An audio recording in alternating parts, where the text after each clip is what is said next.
영상으로 함께 예배하시는 모든 성도님들과 가정 가운데 하나님 평강이 함께 하시길 축복합니다. 우리 함께 말씀 보도록 하겠습니다. 마태복음 5장 7절 말씀입니다. 마태복음 5장 7절 말씀 우리 함께 읽겠습니다. 긍휼히 여기는 자는 복이 있나니 그들이 긍휼히 여김을 받을 것이며. 아멘. 우리가 주일 오전 시간 통해서 예수님 가르침에서 쭉 함께 살펴보고 있는데요.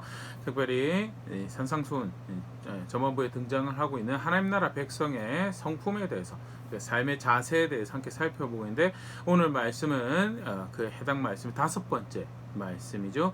긍휼히 여기는 자는 복이 있나니 그들이 긍휼히 여김을 받을 것이며. 예수 그리스도를 구원의 주로 알고 그리고 그 안에서 하나님을 아버지라고 고백하며 그의 나라에 살아가는 백성은 긍휼히 여기는 그런 성품을, 그런 삶의 자세를 가지고 있어야 되면서 분명히 확인하는 말씀인데요. 이 긍휼히 여긴다라는 것, 오늘 같이 함께 생각해 보도록 하겠습니다. 먼저 긍휼이 뭐냐라고 하는 것을, 성경 긍휼을 어떻게 정의하고 표현하고 있는가에 대해서 먼저 보면요. 누가복음 10장 36절 37절 너의 생각에는 이 세 사람 중에 누가 강도 만난 자의 이웃이 되겠느냐. 이르되 자비를 베푼 자니이다. 예수께서 이르시되 가서 너도 이와 같이 하라 하시니라. 이 긍휼이라는 이 것에 대해서 구체적으로 잘 묘사하고 있는 이 장면 중에 하나인데요.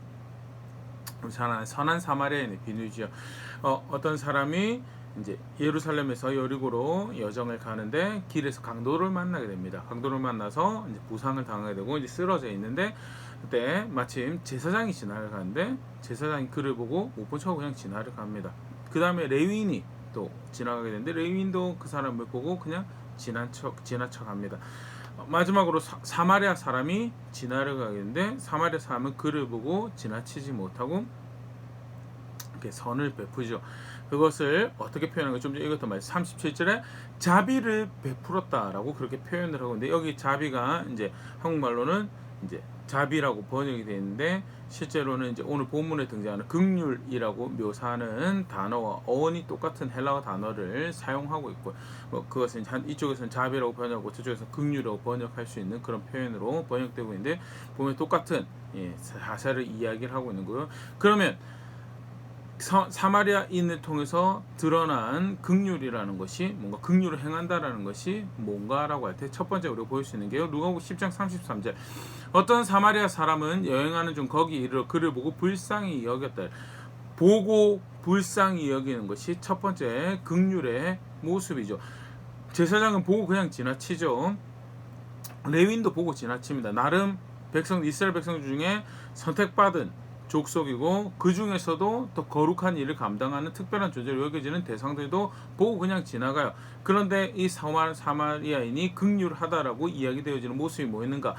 보고 그것을 불쌍히 여겼다고. 문제가 어려움에 처한 사람이 있는 그 상태를 보고 그것을 불쌍히 여겼다고. 근데 거기서 불쌍히 여겼던 것으로 끝나지 않죠. 그 다음에 구체적인 도움의 행동을 행하죠. 누가복음 10장 34절 35절 가까이 가서 기름과 포도주를 그 상처에 붓고 싸매고 자기 짐승에 태워 주막으로 데리고 가서 돌보아 주니라. 그 이튿날 그가 주막 주인에게 데나리온 돈을 내어주며 이르되 이 사람을 돌보아 주라. 비용이 더 들면 내가 돌아올 때 갚으리라 하였으니, 보고 불쌍히 여기는 것으로 끝나고 그냥 지나치는 게 아니라 그를 위해서 기도하고 하나님 저를 긍휼히 여기서 근데 저는 제 비즈니스 바쁩니다라고 지나가는 것이 아니라, 보고 불쌍히 여기고 실제 그 불쌍히 여긴 그 상태에 대해서 도움을 주죠. 가서 상처를 싸매고 그 사람을 옮겨서 주막에서 필요한 처치를 또 쉼을 누릴 수 있도록 도움을 구체적으로 주는 그 모습이 기록이 되어 있고, 그것을 보고 뭐라고 이야기하냐면, 사실 이제 좀 전에 읽었던 37절에 사마리아인이라고 이야기를 하지 않아요. 왜? 사마리아인이 그런 선행을 했다는 것 자체가 별로 달갑지 않은, 그런 사실은 예수님 당시에 사마리아 사람과 유대 사람은 반목하고 있는, 갈등하고 있는 그런 대상이, 특별히 하나님 백성이라고 아브라함의 후손이라고 서로 이야기하지만 유대인들은 사마리아인을 용납하지 못해요. 그런 유대인을 사마리아 사람들도 용납하지 못하는 반목하고 있는 관계예요. 그래서 표현을 자비를 베풀었다. 예수님 이야기에 등장하는 사람도 사실 사마리아인이라고 표현되는 이게 반목의 그걸 분명히 가질 수 있죠. 그럼에도 불구하고 보고 불쌍히 여기고 도움의 행동을 했다. 그것을 긍휼히 여기 또 긍휼을 행했다라고 표현을 하고 있고요. 성경에서는 긍휼이 뭐냐라고 할 때 불쌍히 여긴, 보고 불쌍히 여기, 볼 수 있는 눈이 먼저 있는 거죠. 그리고 그것 보았을 때 불쌍히 여기는 마음이 있는 거고요. 그리고 그것이 밖으로 구체적인 그 문제에 대한, 어려움에 대한 도움으로 나타나는 것이, 그것이 긍휼히 여기는 자고 긍휼을 행하는 자다라는 것. 실제로 하나님은요, 모든 하나님 백성이 이런 긍휼을 행하고 긍휼히 여기는 사람이 되길 바라시죠. 여러 말씀을 볼 수 있겠지만요, 구약에서부터 본 백성에게 바랄 때부터 사실 이제 모세오경 같은 경우에는 내가 긍휼히 행하라라는 구체적인 명시가 되어 있죠. 근데 세부 항목에서 긍휼히 행하는 것들이 기록이 되죠. 대표적인 말씀 같은 경우에 수확 시기에 밭에서 깡그리 다 수확하지 말고 일부를 남겨둬서 그 밭을 지나는, 그러나 도움 필요한 사람 그것을 취할 수 있도록 그렇게 그들을 배려하고 그들을 생각하는 그런 삶의 자세를, 또 삶의 모습을 가지도록 명령하셨죠. 빚을 져서 노예로 팔려왔지만 이스라엘 백성이기에 형제 하나로 여기고 노예로 취급하지 않는 것, 삭을 받는 품꾼의 하나로 여기고 종처럼 부리지 말라라고 말씀하신 것, 그것이 사실은 다 기본적으로 긍휼히 여기는 그 자세가 배경이 있는 거죠. 그런 사실 명령 가운데 하나님 백성은 하나님이 의도하신 대로 긍휼히 여기는, 또 긍휼을 행하는 자가 되길 바랐으니 그걸 실패했고, 궁극적 그 실패의 장면에서 심판을 앞두고 있는 상황에서 하나님께서 백성이 원하셨던 것을 이런 식으로 표현하십니다. 호세아 6장 6절, 나는 인애를 원하고 제사를 원하지 않냐며 번제보다 하나님 많은 것을 원하노라. 제사에 대해서 분명히 가르치시지만 그게 중요한 만큼 사실은 하나님 말씀에 따라서 긍휼히 여기는 그런 삶을 살길 바라셨고, 그게 하나님께서 의도하신 하나님 백성의 모습이죠. 여러 가지 제도를 통해서 목양하시고 하나님 말씀을 주셔서 구체적으로 인도할 방향과 인도하시는 그 걸음을 통해서 빚어가신 하나님 백성의 모습이 뭐냐? 인애를 행하는, 긍휼히 여기는 자의 자리에 있는, 그런 삶을 살아가는 자리에 있는 하나님 백성이었다는 것. 미가서 6장 8절에 사람아, 주께서 선한 것이 무엇임을 내게 보이셨나니 여호와께서 내게 구하시는 것은 오직 정의를 행하며 인자를 사랑하며 겸손하게 내 하나님과 함께 행하는 것이 아니냐를. 여기 미가서에도 여기 이제 긍휼이라는 표현이 어디 나오느냐라고 했더니 좀 전에 호세아가 말씀드렸잖아요. 인애를 원한다는 여기 인애가 사실은 이제 헬라어 성경으로 오면 오늘 우리가 보고 있는 긍휼이라는 단어로 번역된 대목이고요. 미가서 6장 8절도 하나님께서 원하시는 것이 무엇이냐라고 할 때 이미 너에게 보이신 하나님 말씀을 따라 정의를 행하고 인자를 사랑하며 여기가 긍휼히 여긴다라는 단어가 사용되어 있는 대목이고요. 하나님께서 원하시는 것, 하나님 백성이 정의를 행하고 긍휼히 여기 겸손하게 하나님과 그렇게 동행하는 것을 원하신다. 분명히 확인을 하시고 밝히시죠. 그런데 그렇게 하지 못한 백성들에게 심판의 시기에 선지자를 통해서 말씀하시고, 잠언 말씀에도 비슷한 말씀을 가르치신 것인데, 잠언 3장 3절 4절, 인자와 진리가 너에게서 떠나지 말게 하고 그것을 내 목에 매며 너의 마음판에 새기라. 그리하면 네가 하나님과 사람 앞에서 은총과 귀중히 여김을 받으리라. 인자와 진리라고. 여기 인자도 똑같은 나중에 이제 헬라어로 번역하면 긍휼이라는 단어로 번역이 되는 상태 또는 성품을 표현하고 있는 거고요.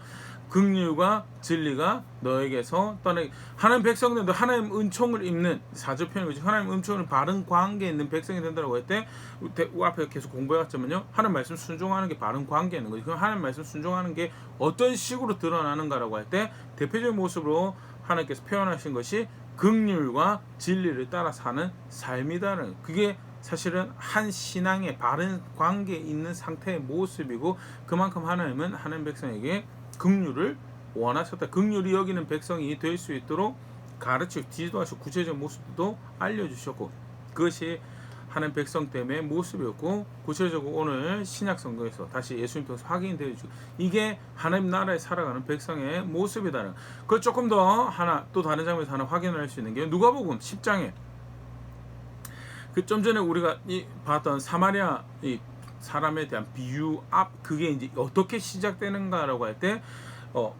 율법 선생이 와서 예수님께 묻습니다. 어떻게 해야 영생을 얻을 수 있습니까? 라고 물을 때 예수님께서 이렇게 묻죠.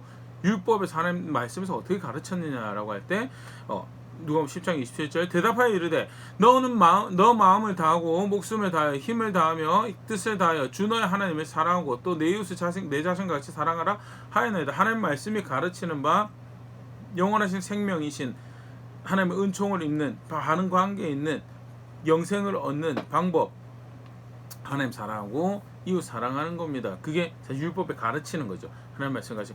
예수님께서 28절 예수께서 이르시되 네 대답이 옳도다. 이를 행하라 그러면 살리라 하시니 맞다라고. 그게 하나님 백성이 그 영원하신 하나님과 바른 관계에서 그의 생명으로 살아가는 모습이다라고 이제 말씀하신 거죠. 29절 이 사람이 자기를 옳게 보이려고 예수께 여쭤되 그러면 내 이웃이 누구니까? 이웃이 누구니까? 라고 이야기를 하고 그때 예수님께서 이야기하신 것이 선한 사마리아인의 비유거든요. 그러니까 이웃을 사랑하는 이 모습이 드러나는 게 결국 이제 선한 사마리아인의 모습으로 드러나는 거죠. 그리고 선한 사마리아인의 결론도 그렇습니다. 비유의 결론도 가서 그렇게 행하라고 너도 그렇게 그런 이웃이 되어주로 그렇게 사랑하는 관계에 있으라라고. 그러면 율법에서 하나님 백성이 나는 이런 백성을 만들기 원하고 이렇게 하는 게 하나님 백성이대로 규정하신 것이 이웃을 사랑하는 것인데 그게 어떤 식으로 표현되었는가? 선한 사마리아의 비유에서 긍휼히 여기는 것으로 드러났고요. 다르게 표현하면 긍휼히 여기는 모습이 하나님께서 의도하신 예수님을 통해서 확인되어지는 하나님께서 의도하신 이웃 사랑하는 대표적인 모습이고요. 하나님은 하나님 법 존중하는 하나님 백성의 삶이 어떻게 드러나길 원하셨는가? 긍휼히 여기는 삶으로 드러나길 원하셨고 그게 실제로 하나님 백성의 삶이죠.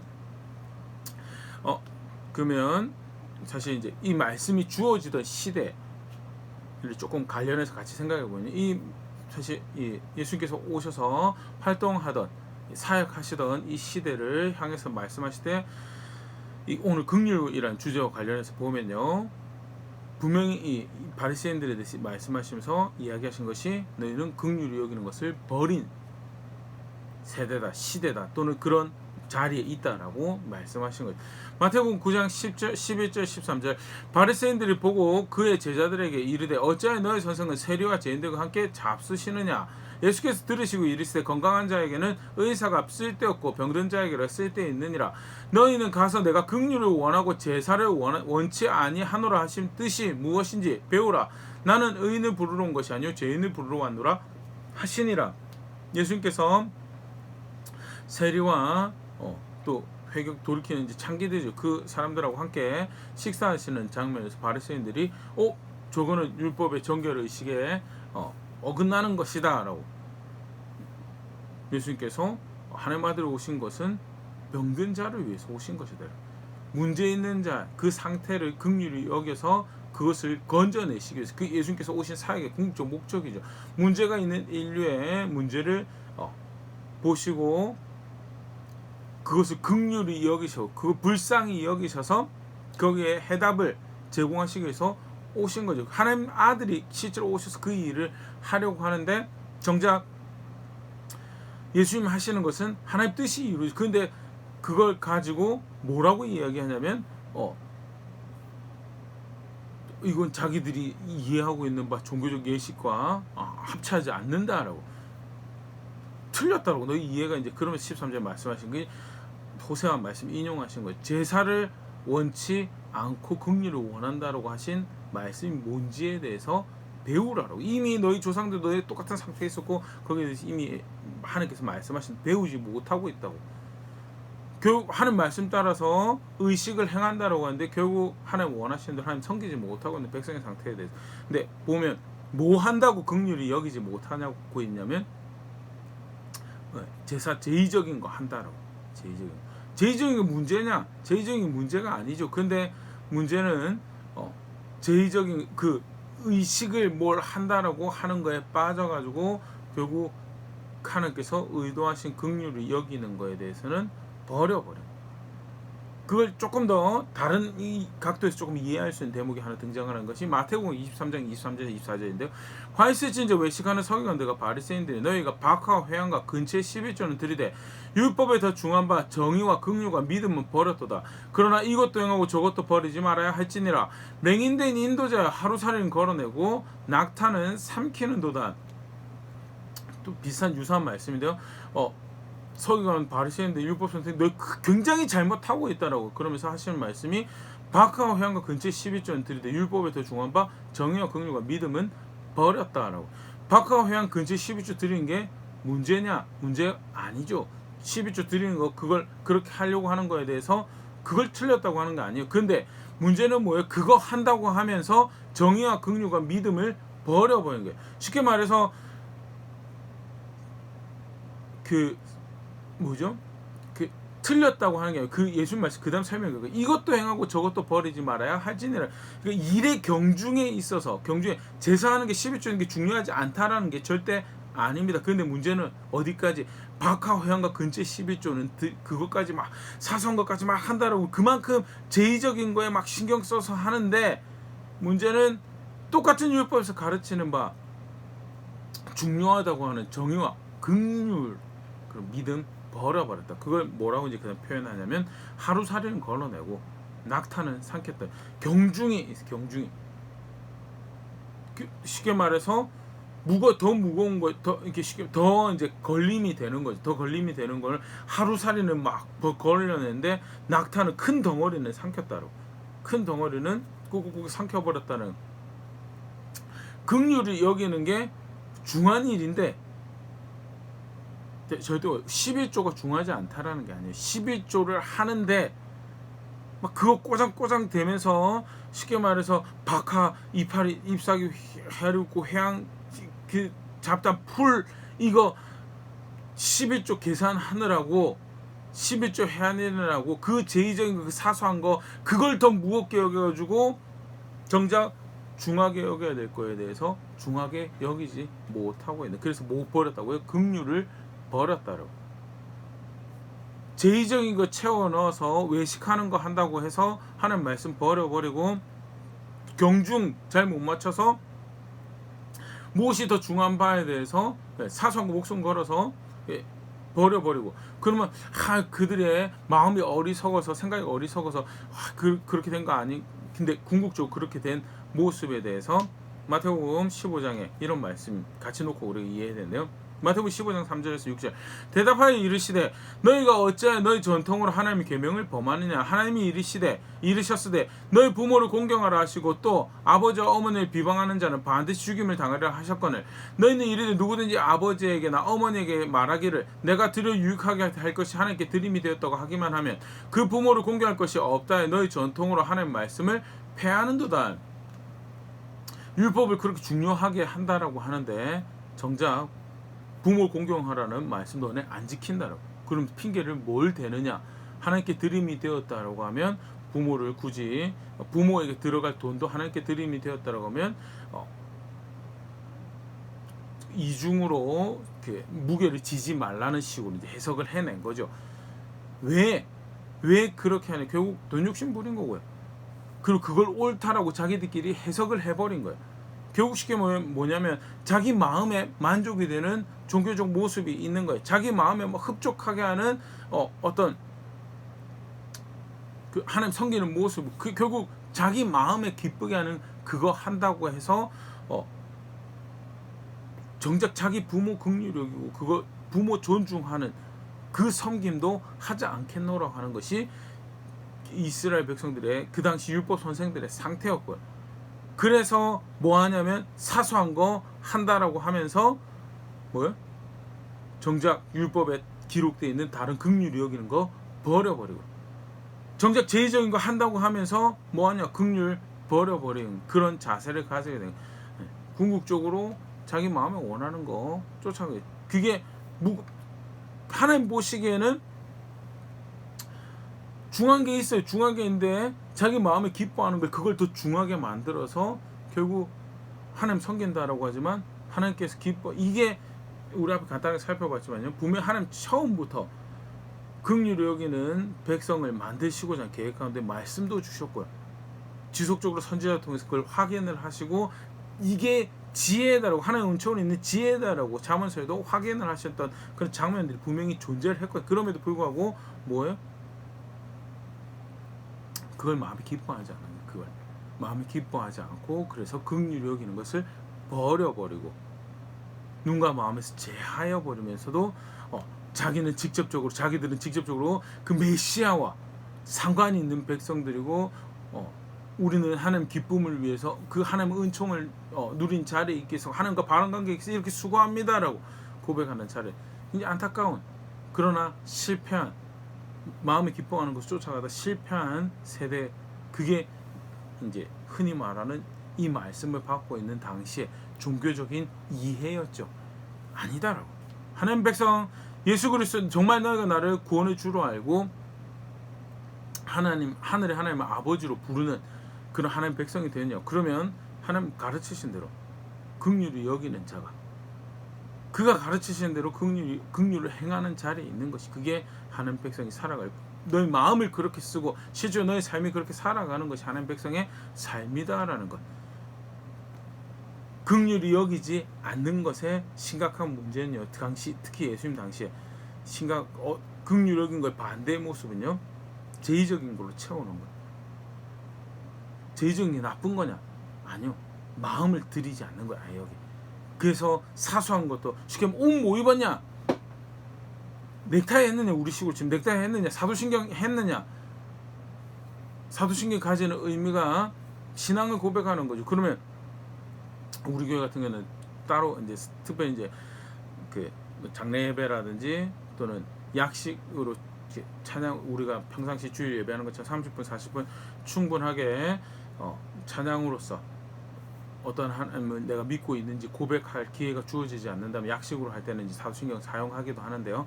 그러나 예배 드릴 때 그 사도신경을 고백하는 그 의미를 담아서 찬양으로 고백을 하죠. 신앙을 고백하고 그 하나님을 향하는 그런 자세를 가지죠. 그런데 사도신경 하면 그건 바른 예배고 사도신경 하지 않으면 바른 예배가 아니고 예를 드는 겁니다. 그렇게 덤벼들면 오히려 하냐 안 하냐가 중요한 게 아니고 그것이 담고 있는 것을 표현해내느냐 안 하느냐 그걸로 하면 사실 전혀 문제가 되지 않는 건데 이제 그렇게 하면서 결국 삶에서 하나님 말씀 앞에 정직하게 의롭게 긍휼을 행하는 것들을 버려버리는 자리에 있을 수 있는 사실 그게 이제 이 백성들의 문제고요. 그게 사실은 우리 지금 말씀에서 보일 수 있지만 긍휼히 여기는 하나님 백성 하나님께서 규정하신 하나님 백성처럼 긍휼히 여기고 긍휼을 행하는 삶을 살아갈 때 이제 거기에 대척점에 있는 것으로 예수님께서 묘사하고 있는 거예요. 사실 절대 간단한 문제가 아니다라는 거예요. 무엇이 긍휼히 여긴 것이 대척점에 있었는가?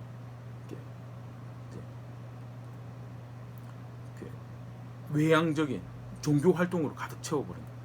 또는 사소한 것으로 관심을 빼앗겨버리고 하나님 섬기는 그 방향을 놓쳐버린 궁극적으로 마음을 기뻐하는 따라가는 것이 그게 긍휼히 여긴 것을 실패하게 만드는 대적하는 그런 모습이었다는 것 좀 기억할 수 있으면 좋을 것 같고요. 계속해서 그러면 하나님 백성으로서 긍휼히 여긴다라고 할 때 우리가 간단히 살펴보지만요.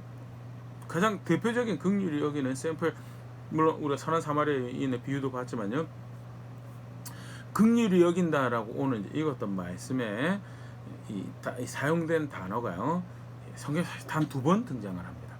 물론 그 어원이 되는 그 단어는 상당히 많이 사용되고 있죠. 동사형으로도 그렇고 명사형으로도 상당히 많이 사용되는데 오늘 본문에 사용된 그 긍휼히 여긴다라는 단어 2번 등장하는데 오늘 본문에 어디에 등장하냐면 히브리서 2장 17절에 그러므로 그가 범사에 형제들과 같이 되심이 마땅하도다. 이는 하나님의 일에 자비하고 신실한 대제사장이 되어 백성의 죄를 속량하려 하심이라. 예수님에 대해서 묘사하는 거죠. 그가 형제들과 같이 되신 것에 대해서 그래서 그 사람이 되신 것에 대해서 그래서 그 일에 자비하고 신실한 대제사장이 됐대. 사람 중에 사람을 대신에 하나님 앞에서는 대제사장은 사람 중에서 선택을 하는 이제 그게 마땅히 되셨다라는 것을 그런 식으로 이제 표현을 하고 있는 거고요.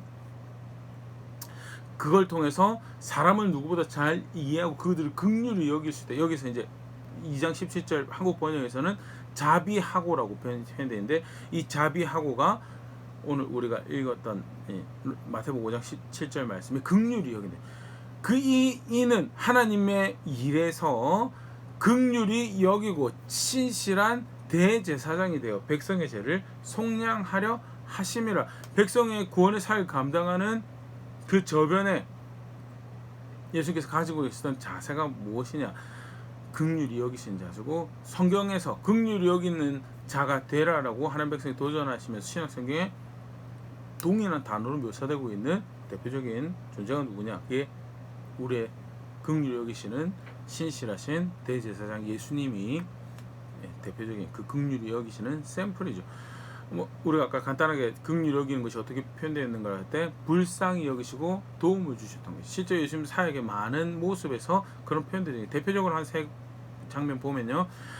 마가복음 1장 41절에 난병 환자를 한센병 환자를 고치시는 장면에서 도움을 청하는 그에게 예수께서 마가복음 1장 41절 예수께서 불쌍히 여기사 손을 내밀어 그에게 대시며 이르시되 내가 원하노니 깨끗함을 받으라 하시니, 불쌍히 그를 보고 불쌍히 여겨서서 그가 그의 문제를 돕는 구체적인 도움을 주셨던, 그렇게 긍휼히 여기시는 구원자시죠.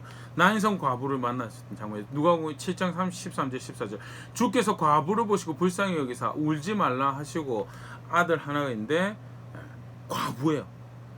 근데 아들마저도 이제 먼저 죽게 된 상태에서 그 상여가 지나가는 자리에서 그 과부를 보시고 불쌍히 여기셨다. 14절 가까이 가서 그 관에 손을 대시니 맨 자들이 서는지라. 예수께서 이르시되 청년아 내가 너에게 말하노니 일어나라 하시며, 불쌍히 여기시고 그리고 그 과부의 문제에 대해서 구체적으로 도우시는 도움을 주셔서 그 아들을 살려내시죠. 긍휼히 여기시는 대제사장으로서 이 땅에 사역하셨던 또 다른 모습이고요.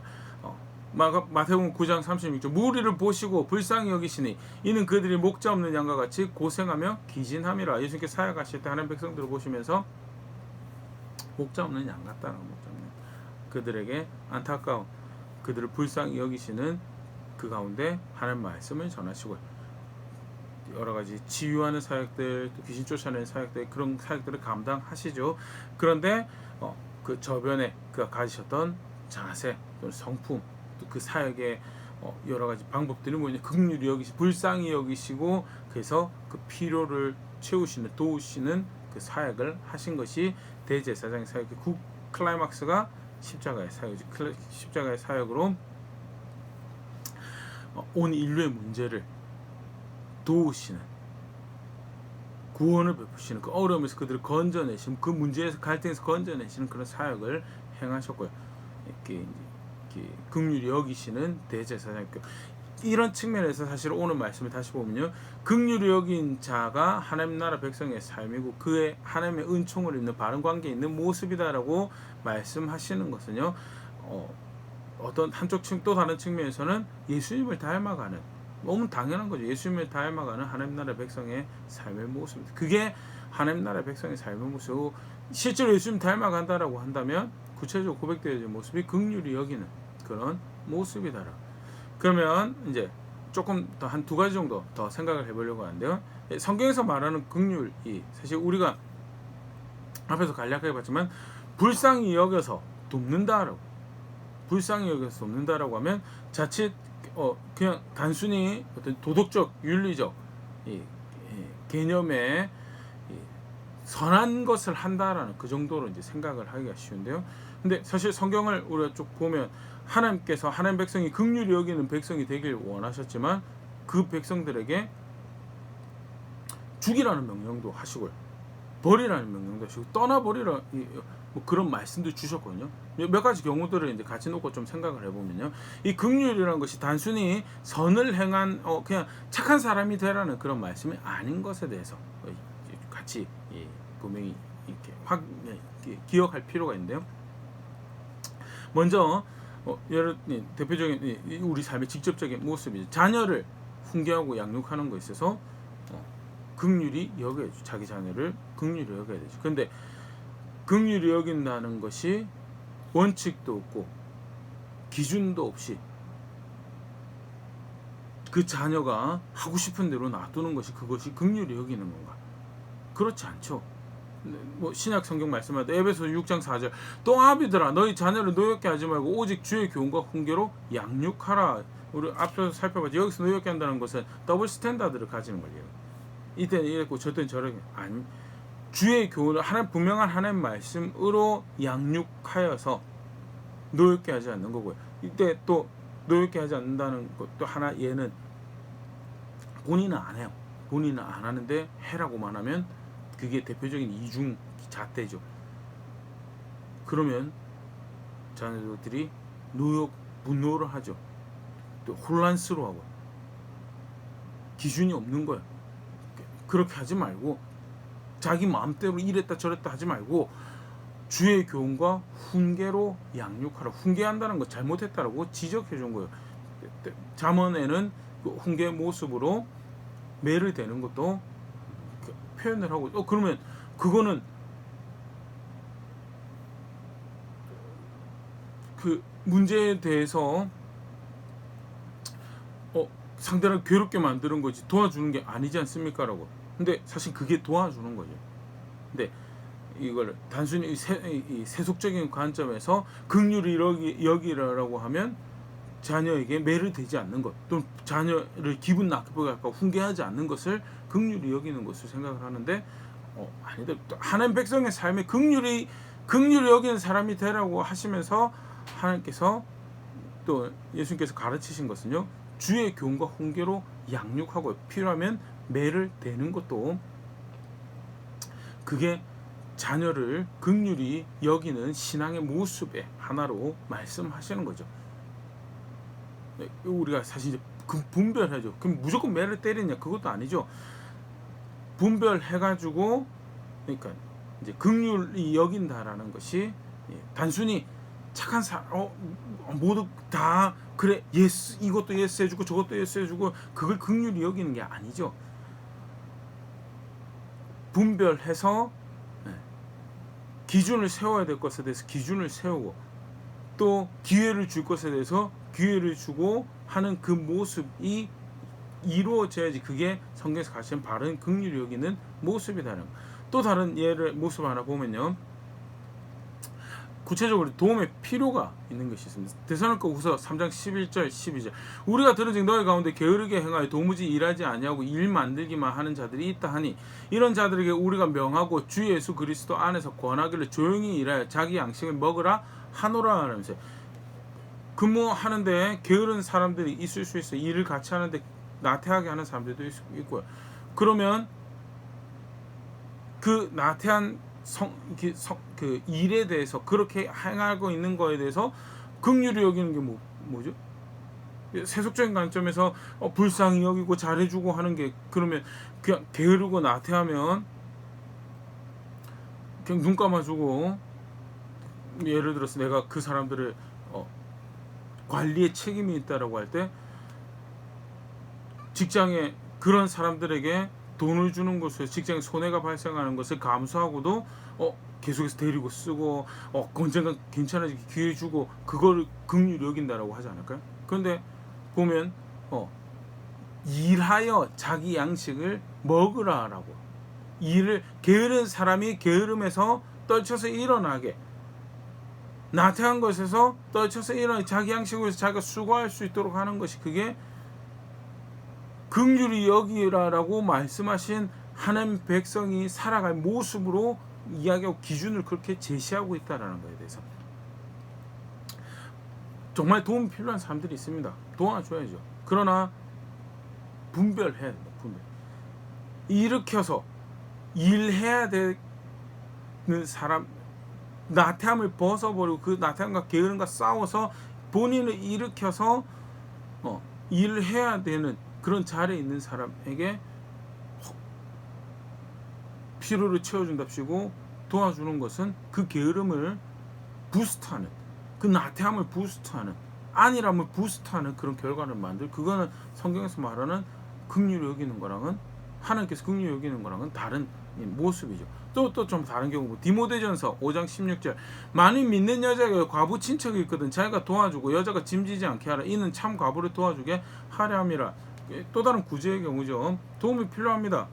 성경에서 과부라고 명시되어 있는 사람들은 지금도 과부라고 표현되는 사람은 굉장히 어려운 사람들이죠. 그런데 그 당시에는 더 이제 인권의 개념도 희박하고 보호해줄 남편도 없고 보호해줄 자식도 없는 그런 사람이 쉽게 말해서 과부인 거죠. 과부에게 친척이 있고 자녀가 있으면, 디모데전서 5장 그렇습니다. 자녀가 있으면 효를 먼저 행하게 자기가 자기 부모 섬기도록 해라라고. 친척이 있으면 가족 가운데 책임져야 돼. 자기 일을 하게 하라라고. 교회가 그걸 짐질 일이 아니다라고. 쉽게 말해서 내가 누군가를 구제하는데 내가 그걸 해야 될 일인지, 책임 있는 사람이 있어서 먼저 그 일을 할 수 있도록 해야 되는 일인지에 대해서 분별해야 되는 거예요. 무조건 불쌍한 사람이니까 내가 도와줘야지 가지고 어떤 감정의 그런 그게 아니다라는 거에 대해서 분명히 보일 수 있으면 좋을 것 같고요. 긍휼히 여기는 자가 되라라고 하신 하나님이 똑같은 입에서 하신 말씀이 과부 친척이 있으면 그 사람이 책임 있는 사람이 먼저 가서 도울 수 있도록 하라고. 심지어 이제 디모데전서 5장 혹시 관심 있으신 분 집에 가서 좀 더 읽어보시면요, 책임이 있는데 그게 자녀로서는 효를 행해야 되는 책임이 있고, 부모를 보살펴야 되는 책임이 있고, 가족이나 친지면 가족이나 친지로 책임이 있는데 그 책임을 다하지 않으면서 신앙이 있다라고 이야기하고 예수 그리스도 주를 믿는다고 하는 것은, 그거는 불신하는 것보다 더, 불신자보다 더 악하다라고 이야기를 하거든요. 바울이 분명한 기준이 있어요. 구제에도 기준이 있고 긍휼히 여기는 것에도 기준이 있는 거에 대해서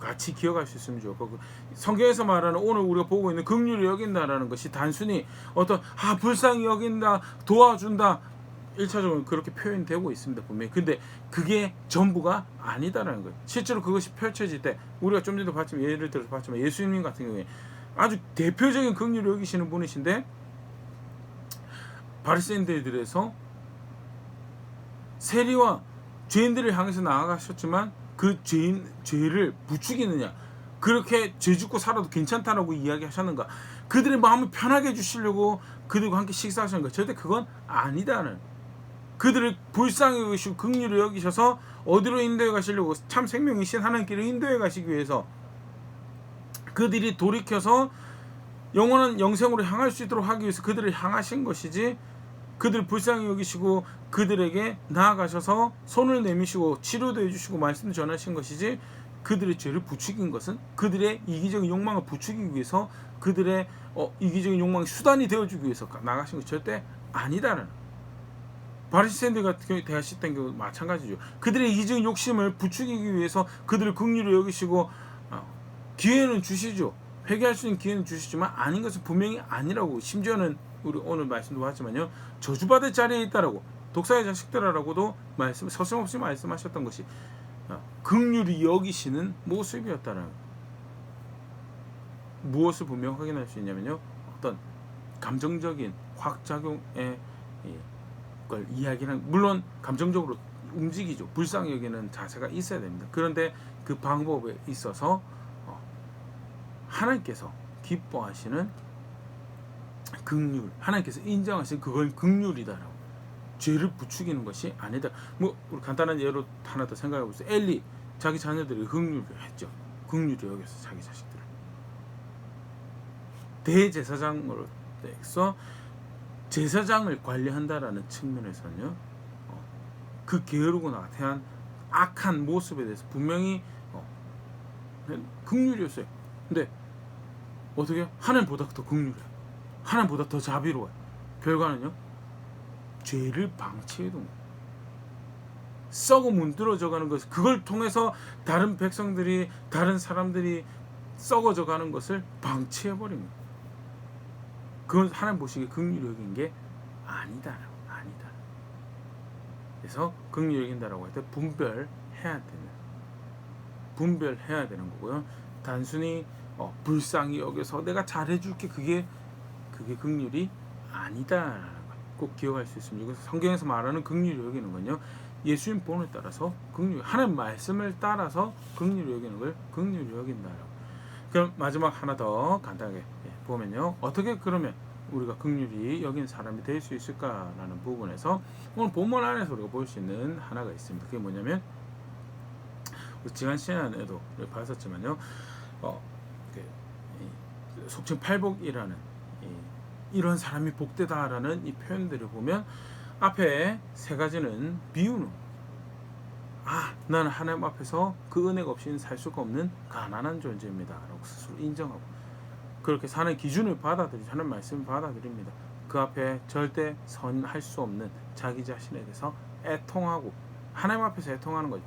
그러고 나서 여호와 하나님께 소망을 두는 자세를 가요. 그게 온유한 거죠. 여호와 하나님 앞에 소망을 두고 스스로 가난하고 하나님 말씀 앞에서 애통하고 여호와께 소망을, 자기에게 소망을 두는, 하나님께 소망을 두는 사람이 그 다음에 등장하는 것이 의에 줄이고 목마른 것. 하나님 말씀이 어떻게 해서든 내 삶에, 우리의 삶에, 우리 가정 안에 이루어져야 된다라는 그런 자세를 가진, 그것을 위해서 실제로 대가를 지불하고 헌신하고 삶을 조정하고 참고 인내하고 견디는 그런 삶을 살아가는 그 상태가 어떻게 드러나는가?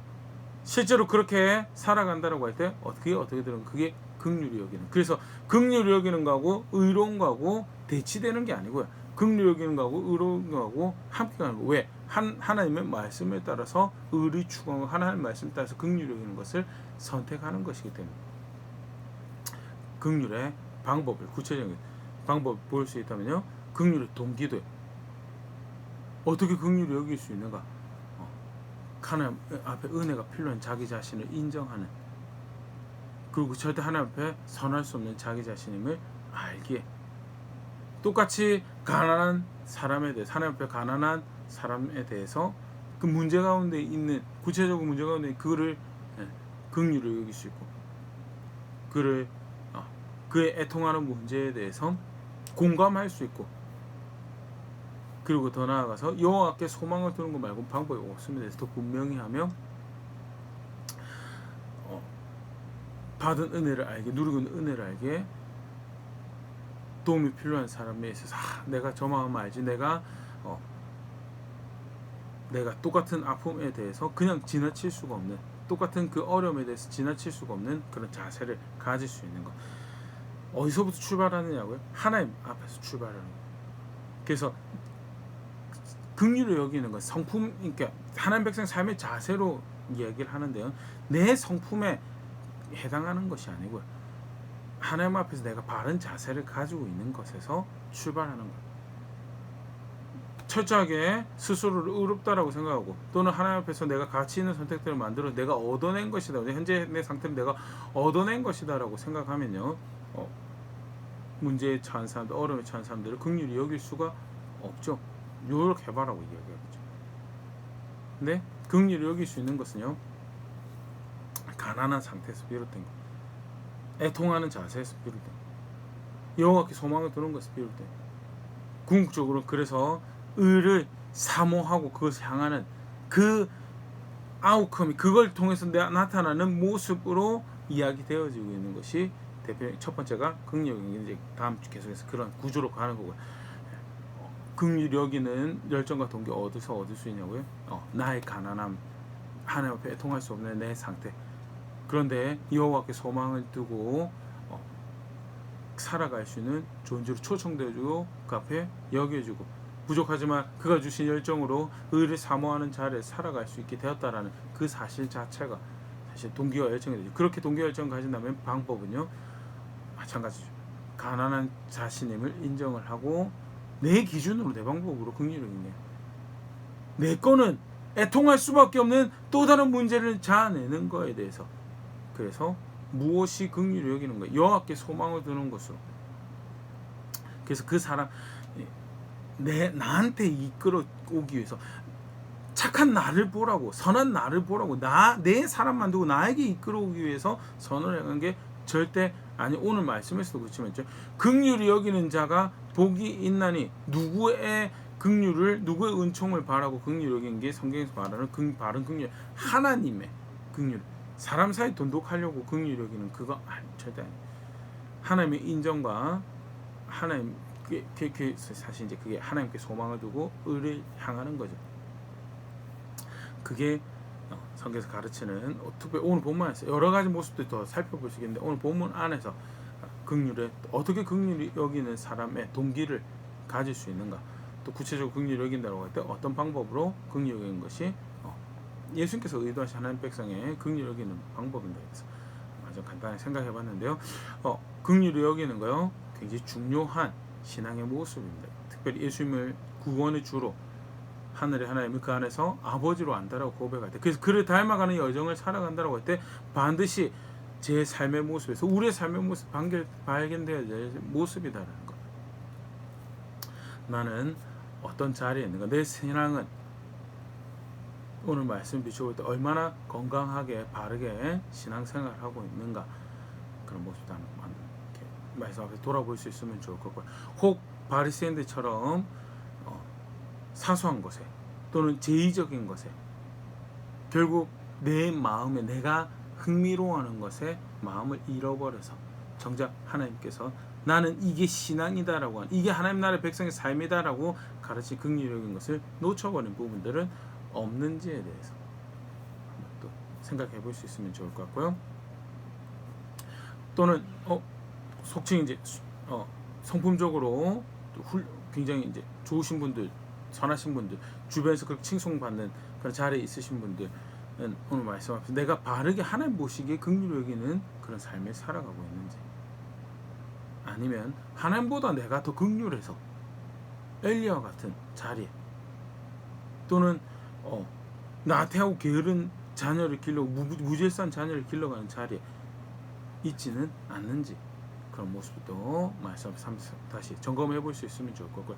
예수님께서 가르치시는 대로 긍휼히 여기는 것, 걸음 하나, 내가 내 성품의 어떠한, 넌 내 감정적 발현의 어떠한 그거, 감정이 발현된다면 좋은 거죠. 근데 그거를 하나님, 예수님 기뻐하시도록 하나님께서 인정하시면 긍휼을 살아가는 게 신앙으로 긍휼히 여기는 거고, 가르치시는 대로 그렇게 배워가며 예수 그리스도의 나의 주로 긍휼하신 하나님을 나의 하나님으로 압니다라는 고백대 만들어가는 자리에 있는 우리가 될 수 있으면 좋을 것 같습니다.